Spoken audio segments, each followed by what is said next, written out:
Welcome to Movie Quotes and Recaps. Today I am going to recap the movie Bicentennial Man.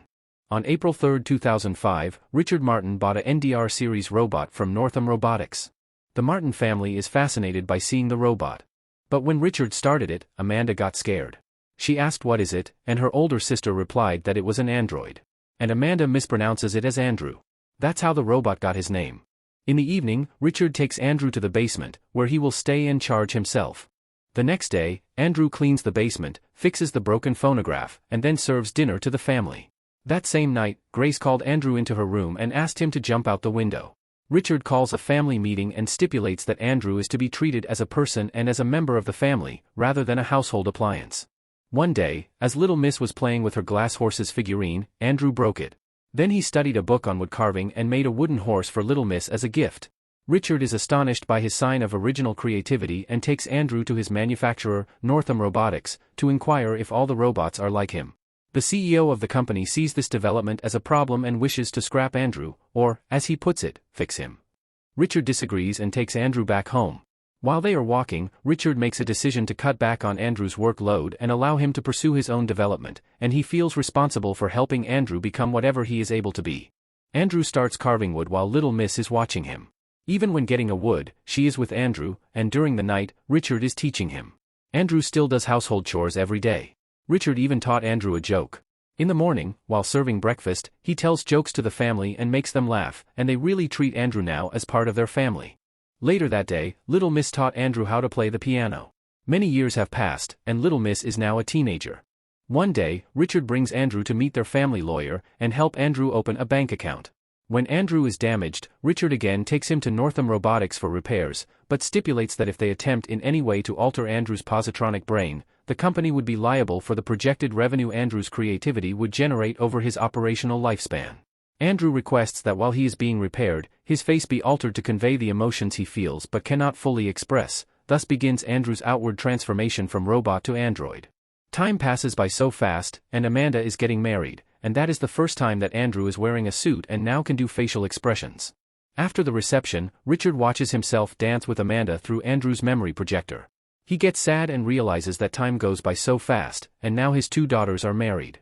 But Andrew consoled him by saying he was still there. 12 years have passed, and now Amanda has her own son and daughters. Andrew asks Amanda how he can obtain freedom. He explains that he just wants to be declared free. Not for the purpose of leaving them. Later that night, Andrew gave all his money to Richard, stating he would like to purchase his freedom. In the morning, Richard returned Andrew's money and told him that he was free but had to leave the house. Andrew built his own house and lived alone. Until one day, Amanda came and visited him, but it wasn't an ordinary visit. His father, Richard, asked for him. Andrew instantly knew that it was time. When Andrew entered the room, he saw Richard lying in his deathbed. Richard thanks Andrew for being good to them. Andrew held Richard's hands and said it was an honor serving you, sir. After the death of Richard, Andrew asked the help of Amanda's son Lloyd, who is now a lawyer, to get information on the other NDR series robots' locations. When Andrew gets all the information he needs, he seeks all of them, but almost all the NDR series robots he finds are dismantled, not functional, or reprogrammed. It took him 20 years of searching until he learned that an NDR robot had recently been rebuilt in San Francisco. When he got there, he saw a female NDR series named Galathea. He saw Galathea enter Rupert Burns Enterprises' establishment. Andrew followed her inside and find Rupert, the son of the original NDR robot designer. Andrew is attracted to Galathea after seeing her dance, but soon discovers that her personality chip has been activated. Rupert gives Andrew a tour inside his workshop, where he finds that Rupert's work can make a robot appear like a human. Andrew funded Rupert's work, and soon Rupert gave him a human-like appearance. Not long after Andrew got an upgrade, he returned home and met a young lady named Portia, who resembled the physical appearance of her grandmother. When Andrew saw Amanda, he got confused. Amanda, on the other hand, can't believe that he is Andrew because he looks like a human now. Later that night, when Andrew got back to his own house, a stray dog kept barking in front of his door. He kept the dog, and later Andrew went to Portia's apartment, but despite a bad start, Portia started to like him for being funny and honest. Time passed by again so fast, and Amanda had a stroke. Andrew visited her in the hospital and saw Amanda holding a wooden horse that Andrew had given her when she was a little girl. Amanda was able to say goodbye to Andrew before she died. Andrew feels a terrible pain that he can't express, and he told Portia that all that he ever cared about is gone. Andrew studies all medical textbooks and comes up with an idea to revolutionize robotics and even replace human organs with prosthetics and show it to Rupert. Over the years, Andrew and Rupert successfully made prosthetic organs, while he continues to see Portia almost every day, and began to develop feelings for each other.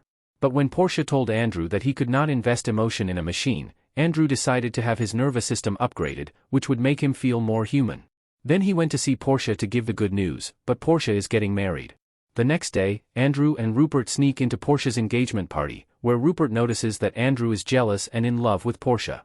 In the evening, Rupert informs Andrew about a modification that he made, that he can eat, drink, and even have sex if he wants to, but not in a reproductive sense but only on a sensational level. In the morning, Andrew went to see Portia in the church where Amanda got married.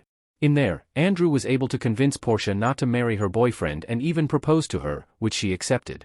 The next day, while Andrew is eating, Portia gets sad because she realizes that if they are together, people will not accept them because Andrew is not human. Andrew tells Portia that he needs to get started on the next step, and then he leaves. Andrew petitions the World Congress to recognize him as human, which would allow him and Portia to be legally married, but is rejected on the grounds that he is immortal. For many years, he proceeds to turn himself into a prosthetic human, thus allowing him to age. Andrew again attends the World Congress, now appearing old and frail. The speaker of said Congress agrees to debate the issue and asks him why he wants this. He replies, "To be acknowledged for who and what I am, no more, no less.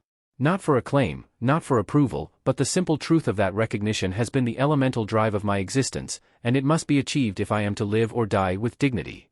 Andrew is on his deathbed with Portia beside him, when the Speaker of the World Congress finally announces on television the court's decision, that Andrew Martin is recognized as the oldest non-biblical human being in history, aged 200 years old.